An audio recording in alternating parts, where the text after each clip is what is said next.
है कि decide what you want, decide what you are willing to exchange for it, establish your priorities and go to the work. क्या है इसका meaning?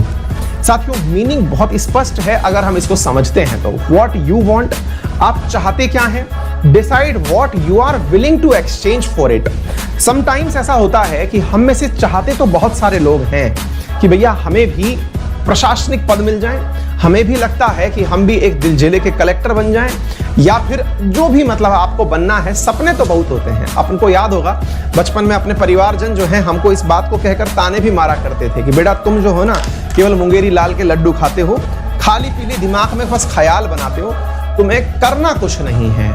क्यों हमको घर वालों ने ऐसा कहा, या कई बार हमें भी लगा यार हम सोचते तो बहुत अच्छा है, यानी कि विजन तो हमारा बहुत पॉजिटिव है। विजन पॉजिटिव से मतलब है यार चाहता तो मैं भी हूं कि भाई मैं देश का प्रधानमंत्री बन जाऊं, यार चाहता तो मैं भी हूं कि यार मैं इस जिले का कलेक्टर बन जाऊं, यार चाहता तो मैं भी हूं कि इस जिले का सबसे पैसे वाला आदमी मैं बन जाऊं, चाहता तो मैं भी हूं कि यार इस शहर का जो सबसे बड़ा व्यवसायी है वो मैं बन जाऊं, इस शहर में जितने भी पोस्टर्स लग रहे हैं वो सब मेरे हों। ये सब में एक चाहत तो है, लेकिन साथियों जो चाहत है ना, इस चाहत की एक कीमत होती है। कीमत हमेशा मूल्य में अदा नहीं की जाती, वो मेहनत में अदा की जाती है। आपको लगता होगा कोई वस्तु के रूप में अगर परचेज की जाने वाली चीज हो तो शायद आप उसे मूल्य अदा करके प्राप्त कर लें, लेकिन यदि आप कोई वस्तु की जगह पर अगर कोई पद या फिर कोई अपने लाइफ में अचीवमेंट करने निकले हैं तो उसकी एक कीमत होती है। हम में से बहुत सारे लोग ख्याली पुलाव तो बहुत अच्छा बना लेते हैं, हम लोग सोच तो लेते हैं कि इस बार तो भैया टॉप करना है, लेकिन क्या हमारे पास उसका रोड मैप है?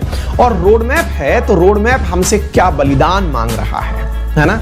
बलिदान मांगता है आपका जो भी लक्ष्य है, और वो बलिदान सामान्यतया विद्यार्थी जीवन में साथियों शायद पैसा नहीं है, शायद वो बलिदान के रूप में आप लोगों का मतलब जो कहते हैं ना सुख सुविधाएं नहीं है। असल में जो मेहनत है ना साथियों वो ये है कि आपने कितनी अपनी प्राथमिकताओं को कैंसिल किया। जैसे हो सकता है कि आपका लक्ष्य इतना महान हो कि आपको लक्ष्य की प्राप्ति के दौरान अपने परिवारजनों के, इवन हो सकता है कि आपको अपने रियल भाई की शादी में भी जाने से आपका लक्ष्य रोक ले। हो सकता है कि आपका एग्जाम इतनी बड़ी प्राथमिकता बन जाए, क्योंकि ultimately it is all about your priorities, और जब आपकी प्रायोरिटीज उच्च होंगी तो वो सेक्रीफाइस मांगेंगी, और सेक्रीफाइस में वो चीज मांगती है कि भाई आप अपने इस लक्ष्य से बने रहने के लिए अगर 2 दिन का आपने अवकाश ले लिया तो ये क्या नुकसान करेगा।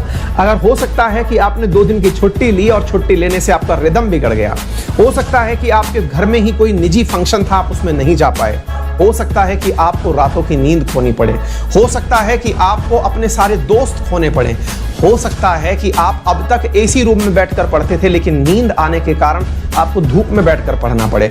बहुत सारी चीजें संभव हैं, लेकिन लक्ष्य जब आपकी प्रधानता होगा तो वो आपकी अन्य प्राथमिकताओं को साइड बाय साइड करता चला जाएगा। तो निर्धारित करिए कि लक्ष्य के समय पर आप किस किस चीज की आहुति देने को तैयार हैं, आपके बलिदान में कौन सी चीज की प्राथमिकता है। निश्चित ही आप लक्ष्य तक पहुंच जाएंगे। ठीक है।